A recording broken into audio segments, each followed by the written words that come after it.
stop it. My wife's currently standing next to me and she's laughing at me because she's never seen me do one of these vlogs before. But from that you can tell that I'm at home rather than on the banks of a lake. I have been fishing this week. I was over at Ladywood Lakes in West Yorkshire, but that'll be part of a future vlog, because for today I'm at home where I've just had a delivery of tackle from Avid and I've now got to go through the process of sorting it all out, changing all of my gear over. And this is something that happens at least once, sometimes twice a year, when every different sponsored angler has to change the gear up, because the companies that you're working for want to see you using the latest items of tackle, and when you're doing these vlogs they don't want the outdated stuff that's being seen, because you always get somebody who says, where can I get that from, and most of the time you won't be able to get hold of it. So I've got to sort everything out, and it does take sometimes more than a couple of days to sort it out, because I don't only have just my English fishing gear, I've got my overseas fishing gear, and obviously you've got to change everything over. You've then got to unbox it, get rid of the packaging, and it is a bit of a hassle, if I'm honest, because I'd rather be on the banks of a lake fishing at the moment. But obviously the fishing isn't just what I do for a living. There's lots of other things which during this year I think I'll do a few different vlogs and give you a bit of an idea and insight into what it's like being a sponsored angler, some of the meetings, some of the shows, and just basic day-to-day things. So let's get on with unpackaging all of this stuff. I hate changing items of gear, I really do, because I'm one of these people that if I like the look of something, I'll keep using it until it dies. And carp fishing gear these days, despite what some people say, is really, really high quality. So you don't need to be changing it a great deal. And in fact, I've actually been using one of the Benchmark X bed chairs for 3 years since I started work for Avid. But with this year, I was developing a new range of bed chairs. Obviously, I've got to change things. Now, obviously, when you work for a company, you can order whatever you want. It's the same with any guys who's working in the trade.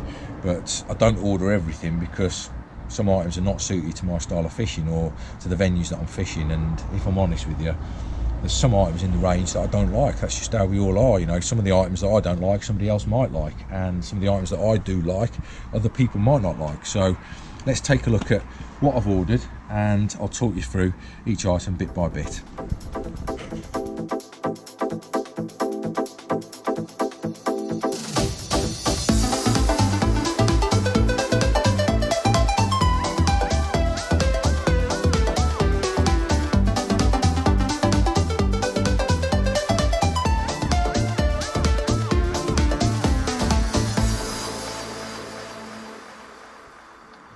Well, it took me so long to do that, it ended up raining, so I ended up having to put everything back in the garage. So I'm just going to bring each item now out the garage bit by bit, because it's still looking like it could rain. So I'm just going to stick the camera on my head cam. There we go. And the first item I want to talk about is reels, because I've got myself 4 of the AV 8000 reels, which are these here. Now, you might have seen in my vlogs that I've been using the AV 12,000 reels, which were a lot bigger than these. But this year, I'm going to be fishing a couple of pits which need a little bit of a hike to get to the swims. And I'm just trying to cut down on weight as much as I can.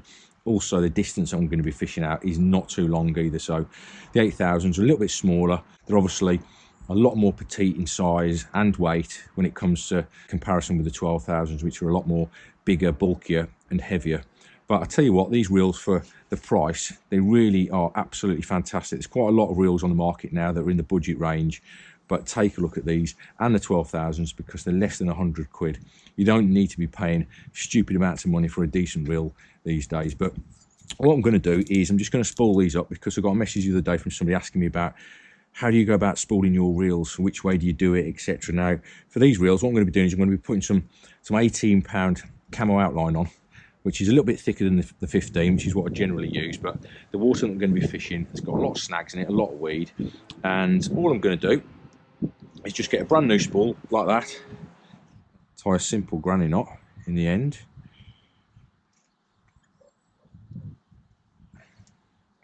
There you go. So you've got this little loop, and then all I do with that loop is get it between my fingers, take the other end of the line, and pass it through. So you've got kind of a lasso effect. I'm not sure if that's clear, but I'll do my best to show you. And then making sure that line is coming down back on itself. Take it and place it over the spool, not forgetting to take the bail arm over. I've got a rod here already set up, and place it into place as such. And then all I'll do with the first few turns is embed it by hand, because I want this tag end to not be sticking up.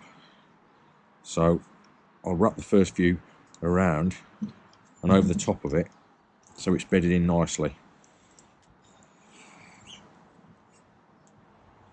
There you go. There's a little bit there that's still not bedded down right. And there you can see all the lines embedded down. You've not got any bits and you've not got any straggling bits that's sticking up. Flick the bail arm over like that. Crank the drag up a little bit, and then I always put my spools of line in a bucket of water. It's one of the new Avid buckets here that I'm using, and all that's going to do is obviously wet the line. So as it's going onto the reel, it's just the same as when you're in a fishing situation. And then just reel it all on.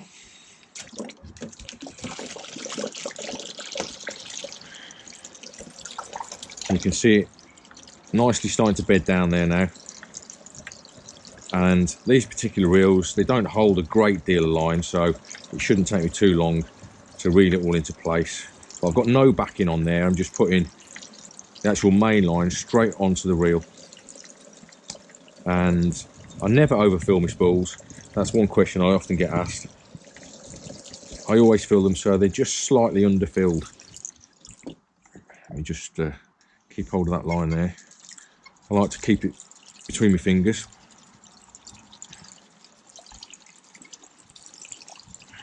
So I'm just reeling it slightly under tension so it beds down nice and neat. Let's come out my hands again. And that's going on lovely at the moment.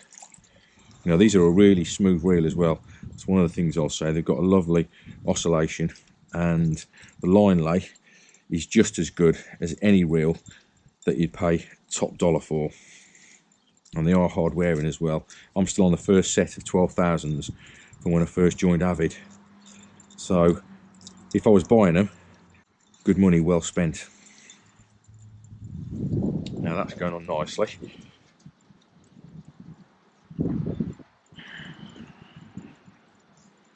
And what I'm going to do is just fill this spool so it's just slightly underfilled.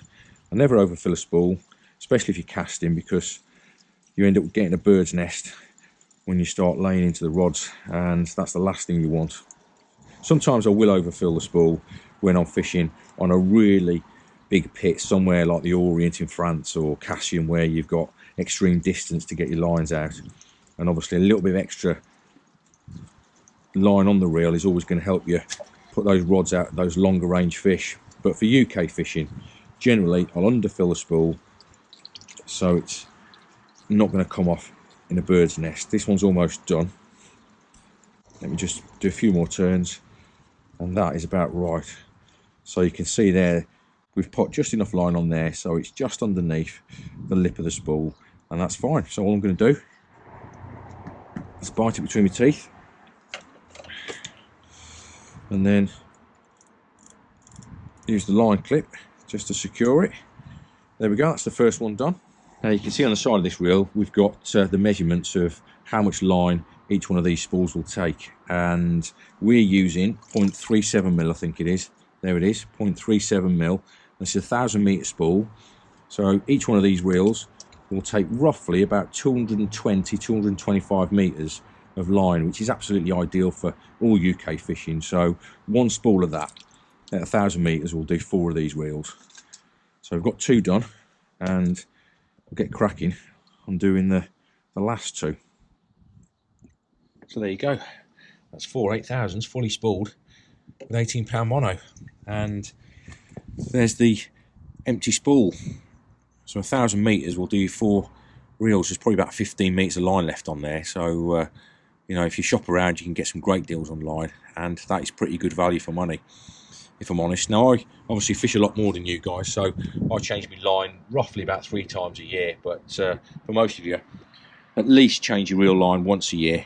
And if you are going to fish a little bit more than maybe some of your mates, then maybe even twice a year. Certainly once in the winter, just before the season starts, and then again back into summer. That's always a good time to do it, because you do get a bit of wear and tear on your line. Obviously, the more you fish, the more it's exposed to UV light, and UV light will affect all monos. But obviously, the more you're casting out, and certainly if you're fishing gravel pits where you're going to get a few nicks along the way, then you want to be checking that line as much as you can. So there you go, that's 4 reels, all sorted and ready to go for the new season.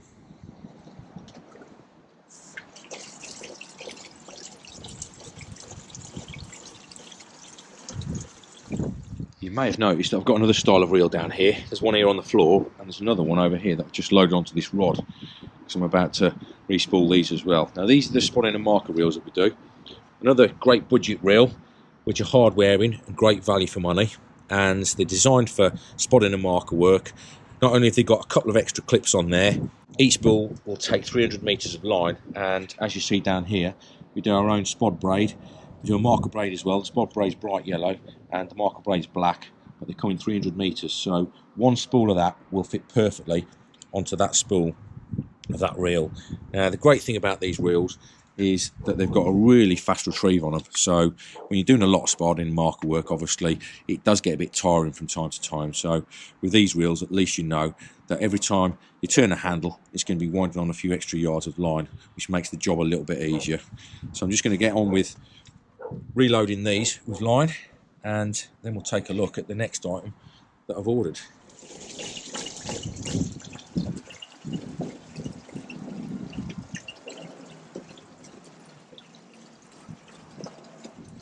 Actually, just before we get on to the next item, it's worth pointing this out, because there's the finished marker and spod spool, 300 metres of braid on there, and if you're not used to using braid, just be careful with it, because it does cause a lot of friction when it goes over the skin. And I've got a lot of scar tissue on my fingers from lots of casting and marker float work, but even there, it's still broken the skin itself, which can be quite sore if you're not careful. So you might want to use some gloves or some type of old rag just to reel the line over, just to stop that from happening. Now I'll get on to the next item. For once, I've decided to upgrade my bankware, because believe it or not, I've not actually changed mine for about 2.5 years since the original lockdown range of bankware came out. And as you can imagine, when you fish as much as I do, they look a little bit worn out. There's a bit of paint chipped off them, there's a bit of grit inside the middle sections, and 1 or 2 of them are starting to look a bit bent as well from using them on hard ground. So I've got some 12-inch sticks, I've got some 18-inch sticks, some 24s, as well as some storm poles as well. Generally speaking, I use the 24-inch bank sticks more than I do any other sizes.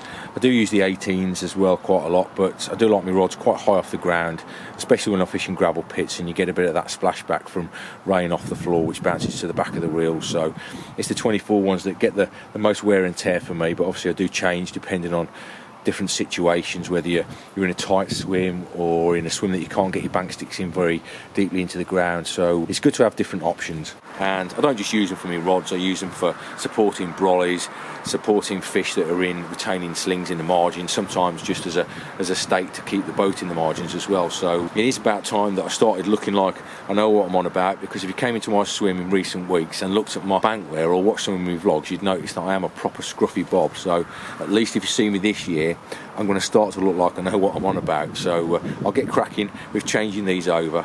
Let's move on to the next item.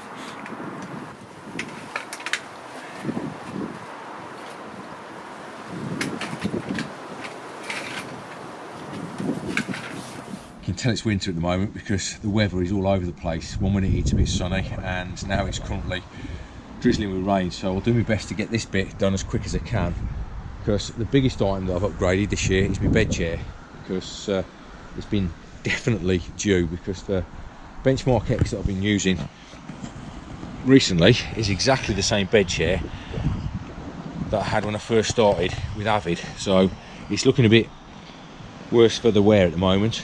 3 years of use, and obviously I fish an awful lot. To look at it at the moment, there's a bit of dirt on there, a few footprints, a bit of food splashes, etc. It's fair to say that's in pretty good working order still.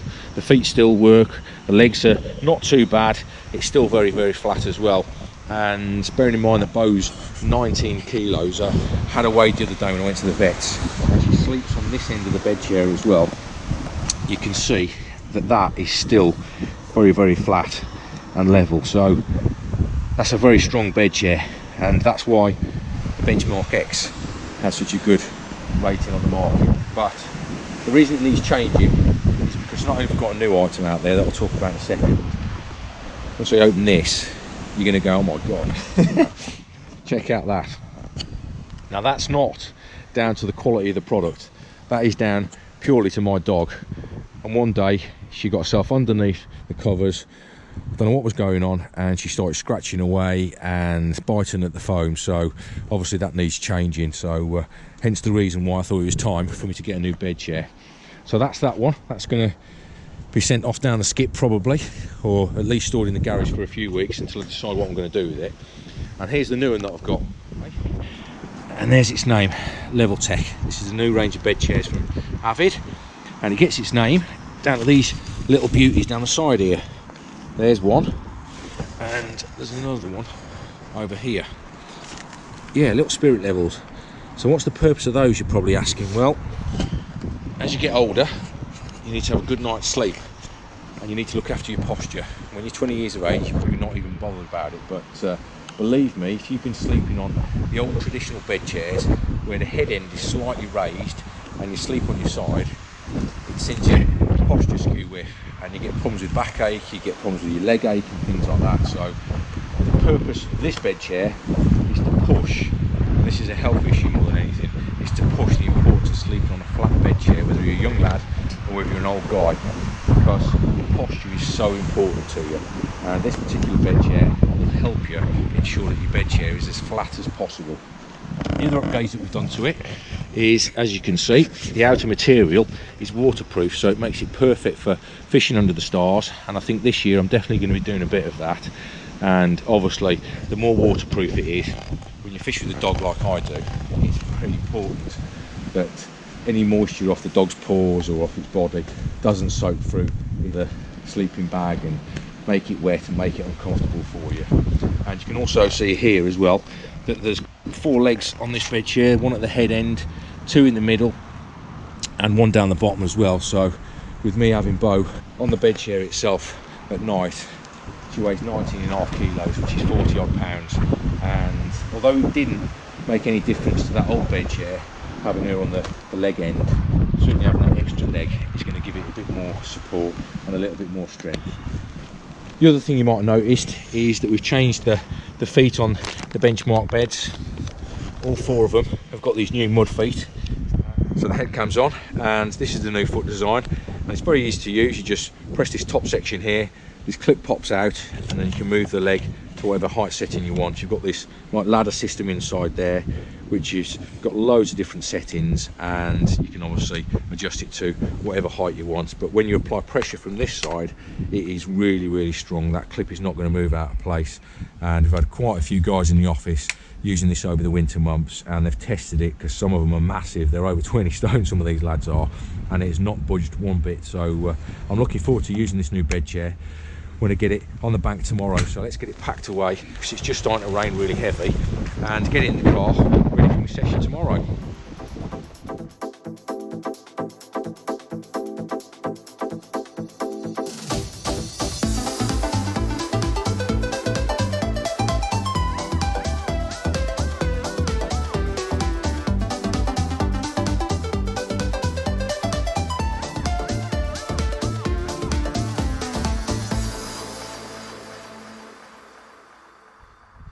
Let's get this last bit done as quick as I can, because it's raining on and off, and I'm forever in and out of the garage at the moment. So yeah, the only other large item of tackle that I've upgraded this year is my bivvy, and that's a dual layer HQ. Now I'm not going to go into detail on that, because I looked at it a couple of months ago in one of my vlogs, but obviously when you're packing up and setting up and moving swim as much as I do, you get that general wear and tear. And that bivvy that I've been using in my recent vlogs, I've actually had for a couple of years now, so it's about time that I got a new one. Clothing wise, got loads of new bits and pieces here, because all carp anglers are the same. I'm just the same as you guys. I wear my fishing gear all the time, and actually my wife texted me on my wedding day last year and said don't turn up in fishing gear because I wear it wherever I go. Today I've been down to Tesco's, and you know, when I go to my mum's house I'm wearing it. The only time I don't wear it is when I'm going running in the morning. So I just feel comfortable in it. So I obviously get through lots of different items of clothing, especially t-shirts and hoodies and trousers. So got various different bits down here. Thermite Pro jacket, that's the actual jacket that I'm wearing now. We've just got a couple of new ones of those. I've got one of the windproof jackets. Caps, obviously I wear caps all the time in my vlogs. Got a couple of new ones there. Some of the new socks, you might have seen these on the website, and I think Greg Ellis did a bit of a review on those recently. And I've got a couple of hoodies down there as well. And I've actually this year decided to try the new Avid trousers or joggers, because as you have seen in all my vlogs, I've been wearing these brown fleecy ones for quite a while now, and actually ordered about 6 pairs of these when I first joined Avid in 2018, and they're still going strong. Discontinued a long while ago. Guys in the office have been telling me to get rid of them.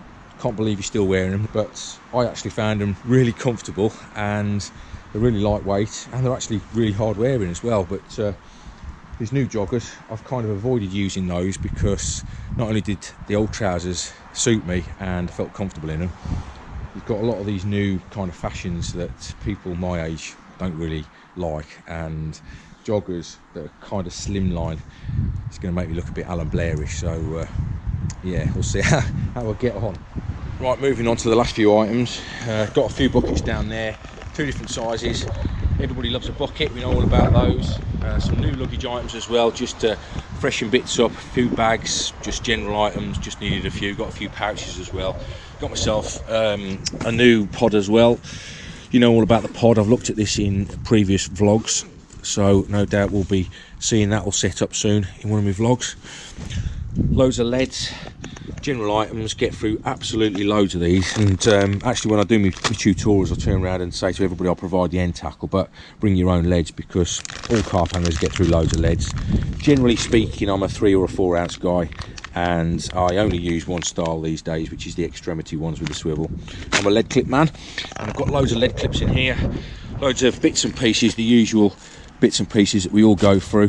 I've got loads of lead clips, tail rubbers, hook links, a couple of towels down there, there's some lines in there, loads of hooks as well. People ask me which is my favourite hooks out of the Armour Up range, and it's definitely the snags. These are super strong, super sharp, and super robust as well. So generally speaking, in England it's a size 6 or a size 4 for most of my carping. Overseas it's the 2s, but they're my favourite hooks for definite. New pair of scissors, always need to upgrade those, and hopefully this little gadget down here is going to be put to use quite a bit this year. This is a set of scales, very compact. You might have seen these on the Avid website, been out quite a while now, but great set of scales these are. Battery operated, just need to screw the back off, put some fresh batteries in there. Nice and compact, nice and easy to use, got their own built-in weigh bar, does kilos or pounds. And the other great thing about these is it's got its own built-in memory, so you can zero them with your sling on, so you don't have to keep doing it every time you're weighing a new fish. Very easy to use, very simple, and hopefully they'll be getting plenty of use this season. So all that's left to do now is to get a few of these items in the car, the rest in the garage, and then get rid of all those cardboard boxes that are around there, which is going to take me another half hour or so. And I'm hoping to go fishing today, so I better get cracking.